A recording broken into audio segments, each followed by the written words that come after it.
All right.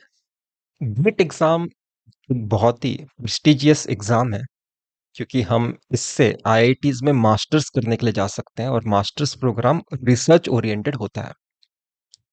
तो जहां IITs discuss करती है कि किस तरह से एआई का पेनिट्रेशन हो रहा है हर हर फील्ड में, एआई का किस लेवल पे इम्पैक्ट है हमारे फ्यूचर में, हमारे प्रेजेंट में, उसी जगह हम एक एग्जाम कंडक्ट कर रहे हैं जहाँ पे ढंग से मॉनिटरिंग नहीं किया जा रहा है कि मोबाइल कोई यूज कर रहा है क्या, वहाँ पे कैमरा सिस्टम है क्या, हम मोबाइल चेक कर रहे हैं क्या स्टूडेंट का एग्जाम हॉल में जाने से पहले। ऐसा कोई एक प्रॉपर सिस्टम नहीं बनाया गया है। तो अभी मैंने कुछ देर पहले अंकित गोयल सर का एक वीडियो देखा जहाँ पे उन्होंने रैंक वन के बारे में, उनके कोर्स में उन्होंने कितने वीडियोस देखे थे, टेस्ट सीरीज में कैसे मार्क्स थे, वो उन्होंने बताया। टेस्ट सीरीज में उन्होंने कुछ खास परफॉर्मेंस नहीं दिया है और कोई वीडियोस नहीं देखे हैं। ये इस बात का प्रूफ है कि वो रैंकर किस तरह से उन्होंने रैंक निकाला, वो अपने आप में क्वेश्चन मार्क है। सच बताओ तो प्रूव नहीं किया जा सकता कि उस स्टूडेंट ने जेन्युइनली रैंक निकाला है या फिर वो फेक है। हम ये प्रूव नहीं कर सकते। हमारा एक एनालिसिस है कि हमें लगता है कि वो एक फेक है, पर समझने की कोशिश करिए, हम उस इंसान को नहीं पकड़ सकते क्योंकि उस इंसान को हमने अपनी फीस नहीं पे की थी कि आप फेयर एग्जाम कंडक्ट कराइए। हमने आईआईटीज को फीस पे की थी, स्पेसिफिकली आईआईटी गुवाहाटी को फीस पे की थी, और उनका जॉब था फेयरनेस रखना एग्जाम में। उनका जॉब था कि हर स्टूडेंट को मोबाइल यूज करने दे नहीं सकते हम एग्जाम में, तो मोबाइल लेके जाने नहीं देना चाहिए हमें। वैसा कोई खास चेकिंग नहीं था इतने सारे एग्जाम सेंटर्स में। और ये सारी डिस्कशन जब गेट एग्जाम का पहला पेपर होता है भी होना शुरू हुआ था, उसके बाद भी जो लास्ट पेपर है एक तरह से इलेक्ट्रिकल का पेपर या फिर इलेक्ट्रॉनिक्स का, अगर उसमें भी हमें सेम तरह का सिनारियो दिखाई देता है, आईआईटीज ने क्लियरली इग्नोर किया, हमारे सिस्टम ने क्लियरली इग्नोर किया। और ये इग्नोरेंस आज से नहीं है, बहुत पहले से है। उसमें मैं थोड़ा डिस्कशन करूंगा, पर सबसे पहले इस मैटर पे बात करते हैं। इसका सॉल्यूशन क्या होगा? मैं सच बताऊं, मैं सॉल्यूशन अपनी तरफ से बताऊंगा, पर वो सॉल्यूशन कितना जस्टिफाई होगा, कितना करेक्ट होगा, वो मैं भी नहीं जानता। क्या हमें री अटेम्प्ट कराना चाहिए पेपर? डेफिनेटली बहुत लोग ऐसा सोच सकते हैं, पर मेरा पर्सनली उस पर ट्रस्ट नहीं है, क्योंकि वापस से पेपर कंडक्ट कराएंगे, वापस से सेम तरह से वहां पे चीटिंग हो सकता है। या फिर अभी तो लोगों को पता चल गया कि हमें चीटिंग कर सकते हैं, और अगर वहां पे पहले से ही वैसा सेटिंग करा के रख दे तो फिर वो सही नहीं है, राइट? क्योंकि एक क्लिक पे आंसर मिल जाता है, तुरंत आंसर मिल जाता है। आप फोटो निकालिए, आपको तुरंत चैट जीपीटी आंसर दे देगा। चैट जीपीटी बहुत एडवांस हो चुका है, ठीक है? पहले जैसा नहीं, जब जैसे चैट जीपीटी जब लॉन्च हुआ था हम बताते थे कि देखो क्वेश्चन का आंसर नहीं दे पा रहे हैं, बट आज वैसा सिनारियो नहीं है, चैट जीपीटी एक्यूरेट आंसर देता है। तो ये जो प्रोसेस है सिलेक्शन का of student to the IIT, मुझे लगता है कि इसमें ही अपने आप में चेंजेस लाने की जरूरत है। जब हम कंपनीज में रिक्रूटमेंट की चेंजेस देख रहे हैं, तो मेरे हिसाब से एडमिशन में भी चेंजेस आने की जरूरत है। ठीक है, एक एग्जाम के बेसिस पे, प्योर एग्जाम के बेसिस पे मार्क्स हम अचीव करेंगे और उस बेसिस पे हमारा सिलेक्शन हो जाएगा। मुझे लगता है कि ये ज्यादा ट्रस्ट वर्दी सिस्टम नहीं है, अगर सिर्फ एग्जाम के बेसिस पे ही डायरेक्टली आपका सिलेक्शन हो जाने वाला है कहीं तो। मुझे लगता है कि एक इंटरव्यू तो होना चाहिए। आईआईटीज को थोड़ा मेहनत करना पड़ेगा, और ये आपके लिए भी अच्छा है। अगर आपको लग रहा है कि अरे इंटरव्यू के लिए वापस प्रिपेयर करना पड़ेगा क्या, नहीं, आप इस एंगल से सोचिए। अगर विदाउट इंटरव्यू है तो कम लोगों को डायरेक्टली सिलेक्शन में, फिल्टर एकदम नैरो एक तरह से सोचिए, तब तब जो टॉप रैंकर है उनका ही सिलेक्शन होगा। और अगर इंटरव्यू कंडक्ट कराने के बारे में सोचे तो ज्यादा लोगों को कॉल किया जाएगा, ज्यादा लोगों को अपने आप को प्रूव करने का मौका मिलेगा, और उस चक्कर में एक जेन्युइन इंसान ही आईआईटीज में सेलेक्ट होगा। तो मुझे लगता है कि एक और एक स्क्रीनिंग राउंड इंटरव्यू की जरूरत है सारे आईआईटीज में, जब तक आप एक ट्रस्ट वर्दी सिस्टम नहीं डेवलप करते। क्योंकि इस बार का जो एग्जाम कंडक्ट किया गया है वो तो ट्रस्ट वर्दी नहीं है। और हम ऐसा भी नहीं बोल सकते कि सिर्फ डबल डिजिट रैंकर नहीं चीटिंग की है, किसी ने सिर्फ 2-3 क्वेश्चंस के लिए चीटिंग की है, वो भी तो चीटिंग ही है। तो डबल डिजिट रैंकर ने चीटिंग की है, बीच में किसी ने रैंक्स में चीटिंग की है, हमें सच में नहीं पता है। और हमें जब कोई आंसर नहीं पता होता है, तब हमें थोड़ा और मेहनत करना पड़ता है। तो मेरे हिसाब से हमारे एजुकेशन सिस्टम में एक और एक स्क्रीनिंग प्रोसेस आना चाहिए इंटरव्यू राउंड्स का। इससे स्टूडेंट्स को ही बेनिफिट मिलेगा, ज्यादा स्टूडेंट्स को अपने आप को प्रूव करने का मौका मिलेगा एमटेक प्रोग्राम्स में, ज्यादा बच्चे मतलब हायर रैंक्स में भी वो सेलेक्ट हो सकते हैं, ये मैं बताना चाहता हूँ।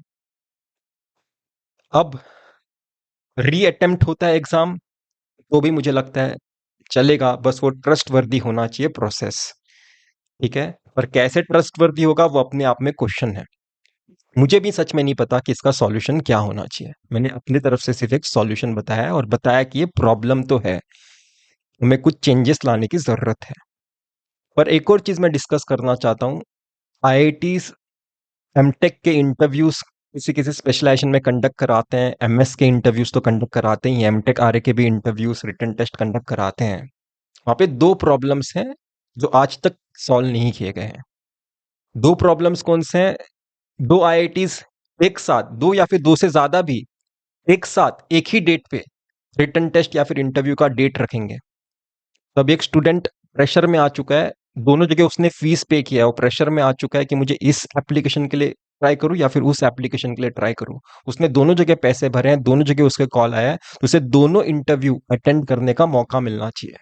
तो आईआईटीज के बीच में कुछ तो कोऑर्डिनेशन होना चाहिए ना, लोग अपने अपने दुनिया में कैसे जी सकते हैं, कुछ तो कोऑर्डिनेशन होना चाहिए। दूसरा चीज, कोरोना से पहले मैं नाम के साथ बताता हूं, आईआईटी मद्रास में चेतना नाम की लड़की थी, 2019 में 1700 रैंक में उनका मैंने सिलेक्शन कराया था, उन्हें मैंने गाइड किया था। 2019 में सेम सेम बैच में विकास नाम का लड़का था, इंटीग्रेटेड सर्किट्स में 1800 रैंक में आईआईटी बॉम्बे में सिलेक्शन कराया था। कोरोना के बाद से देखिए 1000 रैंक तक कॉल ही नहीं आता इंटरव्यू के लिए, क्योंकि कोरोना में क्या हुआ कि अचानक से पता चला कि हम ज्यादा लोगों का रिटर्न टेस्ट नहीं ले सकते, तो रिटर्न टेस्ट बाईपास करते हैं, सिर्फ इंटरव्यू लेते हैं। पर कोरोना तो चला गया ना, अब वापस से ज्यादा स्टूडेंट्स को बुलाना चाहिए ना। नहीं, कम स्टूडेंट्स के साथ फटाफट एडमिशन प्रोसेस खत्म करते हैं, फटाफट खत्म होगा, सब लोग फ्री, जो स्टूडेंट्स आ गए उन्हें उनके साथ काम करते हैं।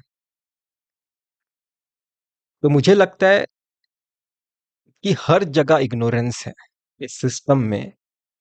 और अगर आपके साथ अगर इस साल जैसे दो आईआईटीज ने सेम डेट पे अगर इंटरव्यूज रखे और आपके लिए वो अगर डिफिकल्टी हो, उस पे भी हमें बहुत ही स्ट्रिक्ट वे में रिएक्ट करना चाहिए और उस पे रिएक्शन आना चाहिए सबका, और उस पे भी हमें कुछ तो मतलब ऑब्जेक्शन होना चाहिए। हम ऐसे इग्नोर कर देते हैं हर साल, पर अब से नहीं करेंगे। दूसरी चीज, अगर आपको इंटरव्यू और रिटन टेस्ट के लिए बुलाया जाता है और आपका वहां पे बाद में फिल्टरिंग कुछ तो अलग लगाया जाता है कि पॉइंटर बेसिस पे हमने एक अलग फिल्टरिंग लगा दिया है, अब इनका ही सिर्फ रिटन टेस्ट और इंटरव्यू होगा, तो वो भी गलत ही है।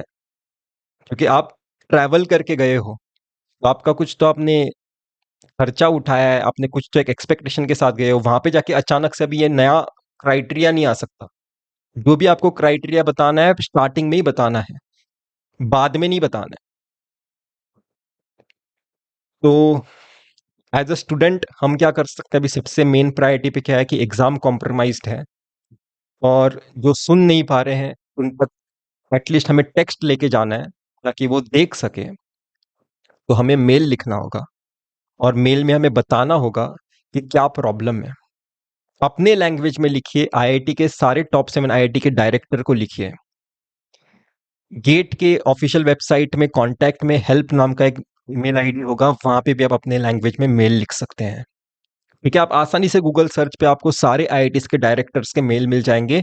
लिखिए कि क्या प्रॉब्लम है, बताइए कि मुझे नहीं पता कि डबल डिजिट रैंक का ही सिर्फ चीटिंग हुआ है क्या, किसी ने पूरे पेपर के लिए चीटिंग किया या फिर किसी ने सिर्फ 4-5 क्वेश्चंस के लिए चीटिंग किया है। चीटिंग तो चीटिंग है, एक एक क्वेश्चन से डिफरेंस क्रिएट होता है।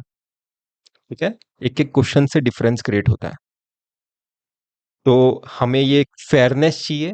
अब इसके लिए आप कैसे फेयरनेस लाओगे वो आपके ऊपर है, और हमें फेयर एग्जाम चाहिए, फेयर रिजल्ट चाहिए, क्योंकि हमने इतने पैसे पे किए थे, एक साल आपके एग्जाम के लिए मेहनत किया था। क्योंकि ये चीज हम रोकेंगे नहीं। ठीक है, और यही आप लैंग्वेज में भी लिख सकते हो कि ये चीज हम रोकेंगे नहीं। आप हम आपसे एक्सपेक्ट करते हैं कि आप इस पे कुछ तो रिएक्शन दोगे, कुछ तो आप अप्लाई बैक करोगे कि क्या आप करोगे इसके लिए। ठीक है, बाकी जो भी टीचर्स इसके लिए जो भी इस मैटर को आगे लेके जाएंगे, वहाँ पे जहाँ पे भी मेरा कंट्रीब्यूशन लगेगा वहाँ पे मैं देने की कोशिश करूंगा।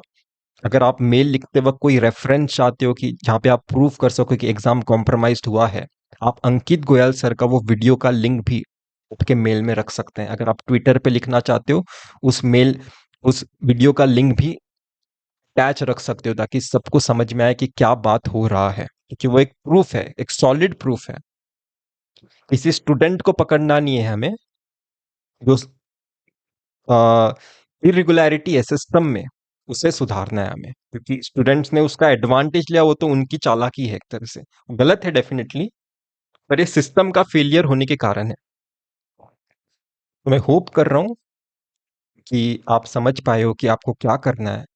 हर स्टूडेंट का एक मेल मैटर करता है।